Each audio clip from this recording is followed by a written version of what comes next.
Going on to just talking about Dizzy there. Thanks very much for talking about your Dizzy highlights. Briefly talking about Seymour as well. Was that a side project like Seymour went to the movies or Hollywood and the Wild West as well? What actually happened was that Big Red Software, a small development company run by Paul Ranson, they were friends of ours and lived in the same town. Were coding, making games for Codemasters.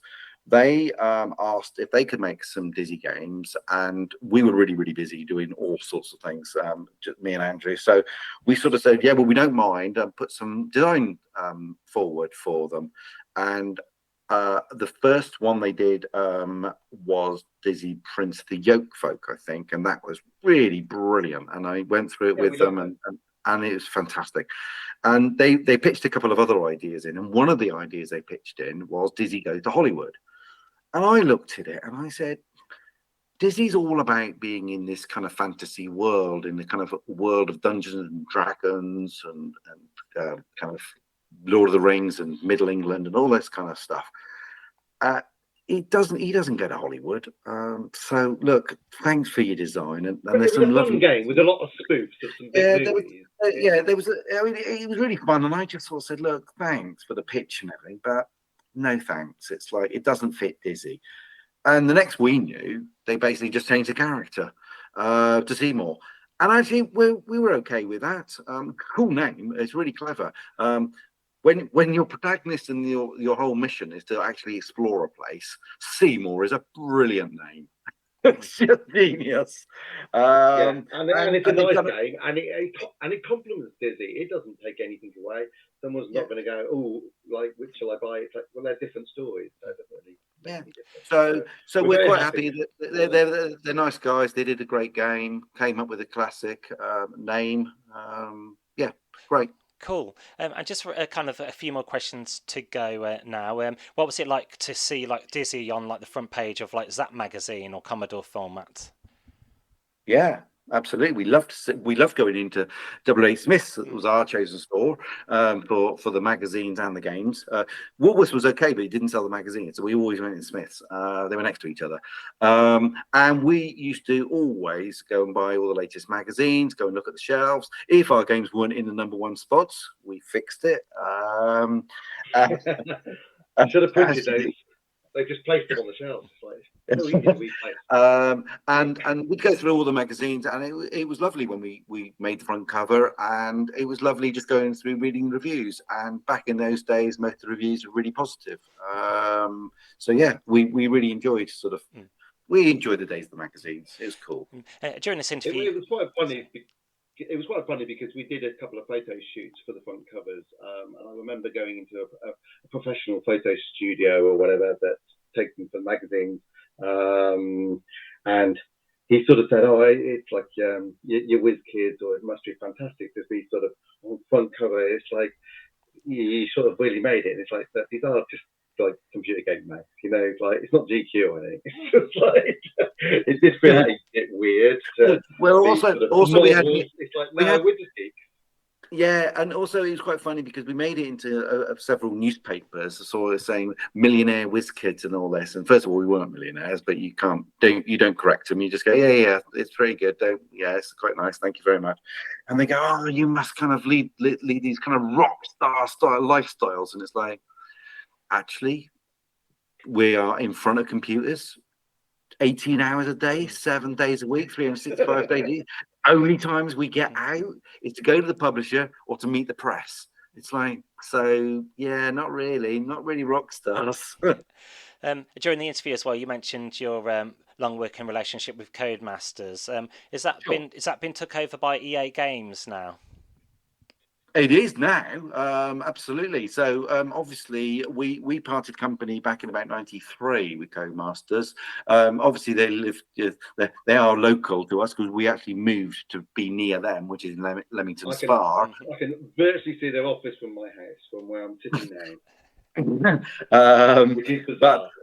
But obviously over the years they grew, they switched their branding, they switched their management, they switched pretty much everybody, and they moved into just racing only. They went on the stock market. They got bought off the stock market by EA. So they're always in town. We always know them. And they've done phenomenally well. I mean, they've had their ups and downs. They've had some very, very bad years.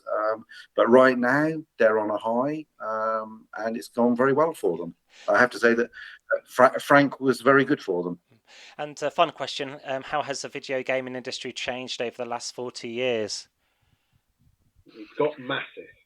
It's respected. I mean, when we started, it was like, get a proper job, because there's not going to be any jobs now. And now it's just this huge industry that's bigger than Hollywood. And people sort of, you can go to university and take courses in all different aspects of making video games.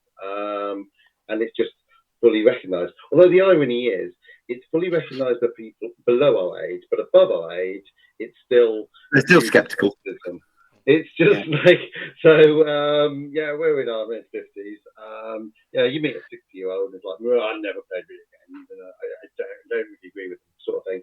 And it's like, that's what we get from any of our peers. When we were 17-year-olds talking to teachers, talking to parents, friends, or whatever, it's like you talk to the proper adults, and they were like, don't know anything about video games, it will never take off. It's a fad. And look at us now. Everyone knows it's a bloody huge industry, and quite amazing. And it's got huge highs and lows. I mean, we thought it was amazing that Apple came in and gave us iPhones where anyone could play games, amazing games in their pocket anytime. We just didn't expect that they'd always have to be free. It's like, and like dealing with some of these issues when you're sort of running companies and paying the bills is it's been a challenge, to put it mildly. Well, thank you very much to the both of you, Philip Oliver and Andrew Oliver, for taking time out to speak to me today about reminiscing about your career and providing many hours and hours and days and weeks of entertainment for our childhood as well. I speak for that for all the people my age as well. Thank you very much, Dan. Thank you. Dan, what you are going to ask what we're doing these days? Yes, and my final question, quickly, what are you up to these days? Still making games. Still making games, that's good. So, except we're making games that other people can make games. So what we've decided, we came up with this idea a few years ago that there are so many devices that people have. When I say devices, mobile phones, tablets, switches, consoles, and everything.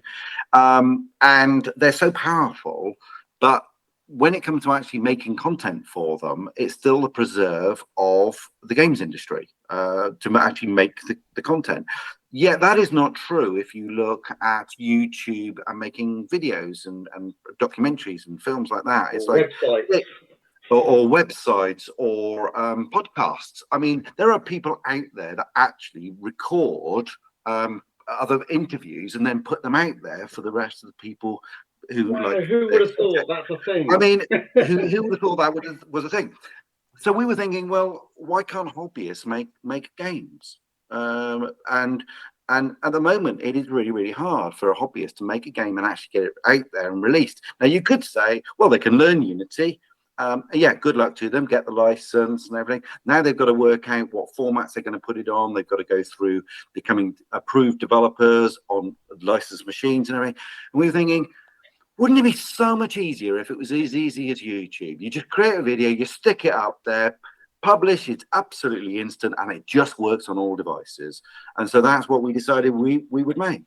And we have made it, and it's called Richcast. It's still in development. We're still adding features. But yeah, check out Richcast. That is a platform for anybody to be able to make games that run across all platforms. Brilliant. And do you have a website as well where people can check up for updates? Have a guess, mate. OliverTwins.com.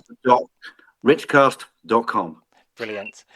Well, thanks again to you guys. It's been a blast and much appreciated for taking time out for the Dance and Radio syndicated show. No problem at all. Thank you, Dan. Much. Pleasure.